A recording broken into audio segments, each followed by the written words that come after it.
There are a lot of paid services that Fiverr offers for freelancers and agencies to use. I will be sharing 6 of them with you today, and each of them have a different price point. There are cheaper options included in the lesson's agenda, but these tools are made by Fiverr, so they're trustworthy.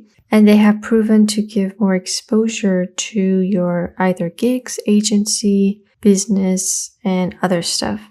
So it's just a matter of making the choice to invest in it or not. So the first one is promoted gigs. If you see that your gigs are not getting any views, clicks, impressions, it may be time for you to make your first ad. I do suggest doing this at least a couple months after you made your gig, maybe 1 month, just because starting on Fiverr is already a slow process. So promoting it isn't going to help that much because you still have 0 orders, no rating, and whether the client sees it in the search results or as an ad, your gig is the problem. It doesn't have enough credentials to be selected. So wait until you have at least 1 or 2 orders. Again, as we talked about, you can use friends and family or people on social media to get those first orders. So if you just search for Fiverr promoted gigs on Google, you will be brought to this page. You can go down here, pay only for results. They pay for clicks on your ad. They have this feature, which I think is pretty cool. You only pay for the clicks on your ad, and you can manage it at any time. So you set your daily budget, pay only for clicks. If anyone clicks on your ad, you only have to pay for that. And no credit card required. So it's pretty flexible. As mentioned, it's because it's made by Fiverr, so you're already a trusted client for them.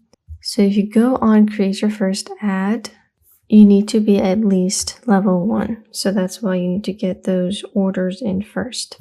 My gig is not eligible because I'm level 0. So you can see you need to be a level 1, 2, or above. And there's this thing about eligible gigs. So even if you are level 2, if your gig is not eligible, maybe it doesn't have enough reviews, doesn't have enough rating, you will not be able to promote it. It makes sense. Fiverr doesn't want to run ads where the service is like 2 stars and there's like only 1 client. So try your best to satisfy the clients that come your way, and that way you will not have a hard time with this promoted gigs feature. The next service that Fiverr offers is Fiverr Enterprise. This is for a business. If you are a big company, a team of either freelancers, consultants, and etc., this will be a good place for you to come to manage everything essentially. So not only can you hire people from either Fiverr or other places, you can manage your payments and invoices, manage your team, see what they're up to, and do a lot of other things. So down here, it's giving us a few previews, setting budgets for different departments. There's AI engines as well. If you need someone else for your team, you just hire directly from Fiverr. There's payments. So here are the use cases: marketing, finance and legal, procurements, and IT services. So this is a rather new thing that they brought, and you can book a demo to see if this works for your company. Now, if you're an agency on Fiverr, trying to manage everyone and everything that they do on the traditional Fiverr platform can be exhausting. As an agency, you want to make sure that projects are getting done on time, people are responsive, they're not bringing down the rating of your Fiverr account or the agency account. And investing in Fiverr agencies can be a great way for you to make sure everything goes well and your business just thrives. So let's go down here. There's meetings. You get your own dedicated page. You get filters and other stuff. They're still expanding it. Let's go over here. So this is what it would look like if you were an agency. Let's zoom in here. So a type of work that you've done before on Fiverr. There is essentially like a website. So your business name, what you do, 19 employees. This is the team. They could still contact your team individually. portfolio, and other stuff. So when someone searches for Instagram account management under regular people or just freelancers, you're going to get the agencies. They still have a rating and a minimum price. Next, we have Fiverr Workspace. This is a workspace for freelancers, so not for agencies or big businesses, but it's just about you getting your work organized, setting deadlines, having effective communications, and other stuff. So this is the Fiverr Workspace. You like the Fiverr Enterprise, you get IT services, payment services, and all of that, except that this is for a singular freelancer. So invoices, this is how it works. There's a template, you put in your logo and all that, sets it for you, and you can connect your card and other accounts. There's also the time tracking and task, which is great for working with deadlines. We will go over some external websites if you're planning on not paying for any of these. Plenty of free options out there. The problem with that is that each platform has its limits and they still want you to pay for it. But we're going to look over those free platforms later. We got timesheets to make sure that they don't overpay you. There's an application similar to what Upwork had, and you get different stuff too. So if you want to set contracts with a client, which I highly recommend you do, this place can be great. They probably have templates for you and they have consultants that you can talk to.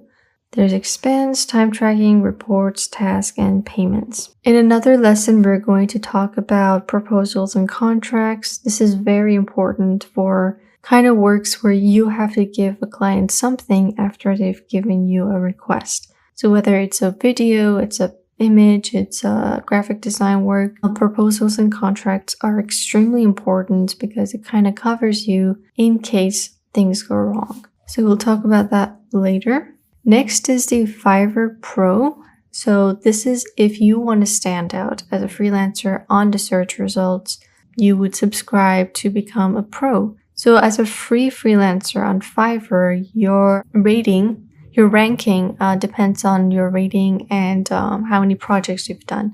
But with the pro freelancers, it doesn't matter if you've only gotten 2 orders, you only have 4.5 rating. They're still going to do their best to make sure that you show up on those search results and you get recommended to the clients. So it says here that it's free, but you start as a free member. If you do want to run ads, then you obviously have to pay. But they do have money back guarantee. So there's no problem on that. You can become only pro vetted freelancer, so I guess you have to qualify. You can have multiple users per account. You can collaborate with your team, different payment methods. You get invoicing and other stuff. And these 2 user interfaces where you get to manage your project and your business. So something cool to invest in. You can try it for a little bit, see if it works for you, and then cancel if it didn't. Now, the last thing that I'm going to show you for this lesson is a platform that was for freelancers in the past, but Fiverr bought that platform recently. And that is the Working Not Working platform. So this used to be very popular, it still is, but it was not run by Fiverr before. Over here, you still make your accounts, you show up on people's feeds, you send them a message, and you basically get clients. Down here is your portfolio. It's a pretty cool platform. It's a lot different than Fiverr, so if you want, you could also have your account here and have a bunch of gigs here in case you're looking to get more clients. So this is another platform that you can check out. As far as I know, it's free to start. I'm sure at some point they want you to pay, but you can completely operate it without paying for anything. So you just go over there, sign up, and you can get started. So those were some of Fiverr's paid services. They vary in price, but all of them have money back guarantee. And since you are a Fiverr member, you can just migrate all your information onto one of these paid services. So if you saw that you're not getting enough traction, you can definitely try one of these services for a few months or a few weeks, see how it goes, and then see if you want to depend on that or not. So I hope you guys enjoyed this lesson. In the next part of the course, we're going to look at how we can successfully operate as a freelancer in terms of project management, dealing with deadlines, communicating with clients, and how you just create your own workflow as a freelancer.